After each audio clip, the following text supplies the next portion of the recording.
In an earlier video, I listed many of the taxonomic traits identifying humans as primates. In another video, I also explained why we're more specifically classified as a species of apes. But I deliberately omitted an intermediate stage between those two apparent levels because it's one that evokes so much resistance. It really requires a separate discussion just for that one grade alone. Now, no one argues whether we're vertebrates or placental mammals, even though that also means we're animals. The fact that we're apes can now be verified just as easily. For a while, most people thought the word ape referred only to extant, non-humid pongans, also known as great apes. There was no consideration given to lesser apes, nor any of the many ancient apes we kept finding fossils for. Mainstream science sources are just now starting to realize that the word ape means a lot more than just chimpanzees, gorillas, and orangutans, and that it includes a few extinct hominids that are more humanoid than any of these. So there was a problem with our old method of classification, and it had to be fixed. Over the last 250 years, we've kept patching up the old 7-layer system by adding a suborder, infraorder, superfamily, subgenus, and so on, till we can't even tell how to rank the labels anymore. That's when we figured out there are no ranks, so we dropped the labels and found a new system, one that isn't so arbitrary. See, the problem with Linnaean taxonomy is that some of it is subjective. It's usually based on morphological similarity and sometimes on opinion. There's often no way to prove whether Linnaean classification was even correct because he didn't rely on the rigid set of rules that phylogenetics does.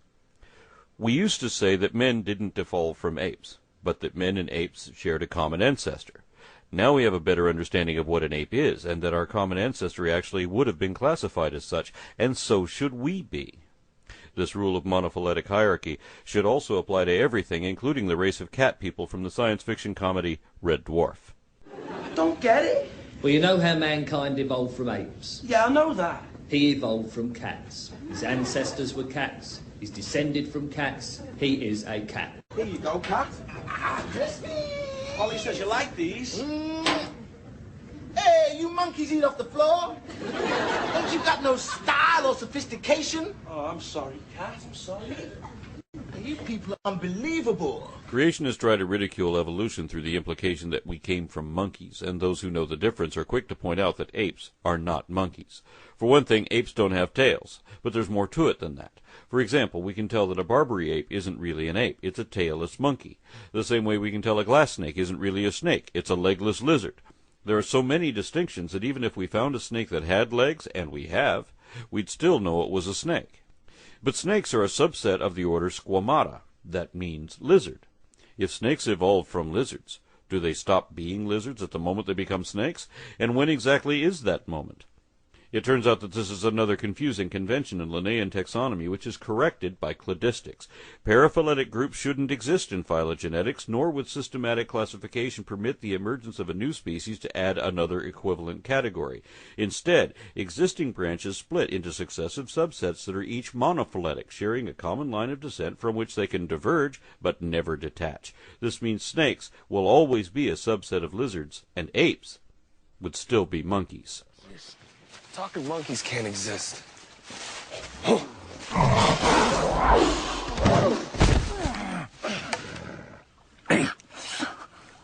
Monkeys are further down the evolutionary ladder.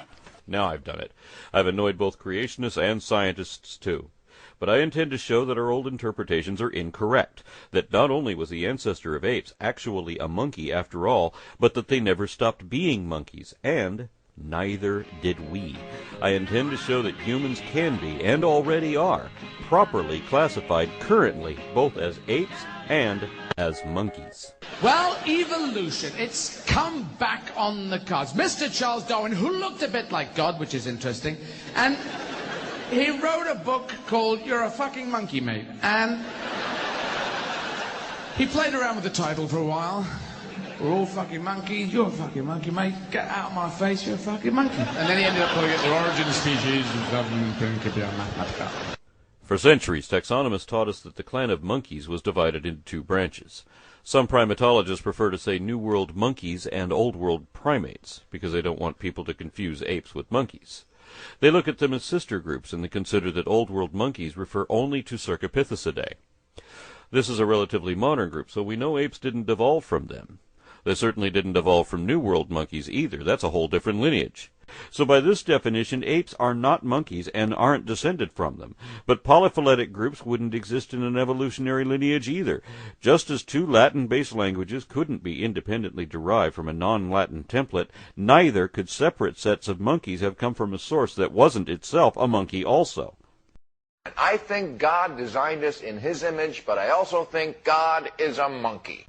Imagine you get to interview the Night Industries 2000 from the TV show Knight Rider, and you tell it you've never had a conversation with a car before. But Kit argues that he is not a car because he is smarter and generally better than any car, because mere cars can't talk like he can. Of course, you know that even a sentient automobile is still an automobile. So if you can't determine a rigid definition of exactly what that is, perhaps you could still prove the point if Kit will admit that being manufactured as a General Motors Pontiac Firebird Trans Am means it can only be a car. People deny their monkeyhood for the same reason, and that excuse can be refuted in the same way. Phenotypical taxonomy is character-based, an in-depth analysis of every morphological, developmental, genetic, or physiological trait. Systematic classification surpasses this by comparing these collectives to determine derived synapomorphies indicating a nested phylogeny, and that determines the clade, because phylogenetic hierarchy is the only consistent criteria for classifying diverse life forms stemming from an evolutionary lineage, and that is evidently where we came from. Ah, I see. So you mean we've traveled in time, but not in space? Listen, you semi-evolved simian, go climb a tree, will you? Don't bang your heads together, Four Eyes. No. Your monkey has got it right. You jumped forward many millions of years in time, whilst retaining the same position in space. Let's start with the definition of primates and then add the traits of each successive stage from there on. We begin with a pair of subsets and a transitional link between them, one that is almost a monkey. When referring to basal monkeys ancestral to ourselves, most scientists prefer to use the word anthropoid, one of two acceptable names for that clade, because regardless of phylogeny, scientists generally consider it incorrect, or even offensive, to refer to humans and other apes as monkeys. That's a colloquial term, not a scientific one, and it's paraphyletic, meaning all anthropoids except apes, just like apes used to mean all hominoids except humans. But saying all of them except for us is a Freudian admission that we already know we are one of them. Besides, the words anthropoid and hominoid both imply possession of human characteristics, so humans could hardly be excluded from either taxon. We're just beginning to realize this, and it takes time to accept unconventional or uncomfortable truths. If you go to the right school in North Carolina, you'll learn the new standard, one which admits that humans are monkeys in the literal sense. But in Texas, they'll still say that chimpanzees belong to the Pongo family, even though this was shown to be an error at least a decade ago. Polyphyletic omissions attempting to exclude basal simiforms to avoid embarrassing associations are unscientific and unacceptable, being reliant on subjective criteria. Common dictionary definitions are similarly inconsistent, incomplete, contradictory, and inapplicable. So are the absurd aspects of some layman's classifications. Obviously, we can't properly identify anything by single traits, nor can we say what something is by listing what it is not. Traits that are usually present still aren't definitive unless they are shared by all members. So the only way to properly classify anything is according to the collective characters common to everything already accepted in that category without making exceptions for certain ones. Consequently, cladistics has rendered some colloquial words like fish and reptiles virtually meaningless because they're as inconsistent with phylogeny as things that are gray. We must either assign consistent definitions or drop these words from our vocabulary of scientific terms. And it's important to note that while there are English words to distinguish apes from monkeys, other languages don't see this division. The Latin word for monkey is simian, and that is the other name of the clade to which apes and all other monkeys belong. At the root of the simian family tree is another transitional fossil, one which is universally recognized as a monkey and is described as such even by primatologists. Thus, this form represents the mother of all monkeys as well as their descendants in denial. The first division within that clade is between parapithecids, a diverse group of monkeys which are now all extinct, and the clade that remains, forming the next division. Here we have another transitional species bridging the morphological gap between the basal forms of both New World and Old World monkeys. Well, man are sort of evoluted from the Old World monkeys. Did you hear that, my friend? Old World monkey. Going to is the case. You and I aren't even descended from good American monkeys. In some respects, New World monkeys are actually older and more primitive than Old World monkeys, and contrary to popular opinion, Old World monkeys aren't a sister clade to apes because they're not limited to cercopiths. The fossil record reveals yet another set of catarrhines that are not only definitely monkeys, but are basal to both Cercopithecidae and Hominoidea.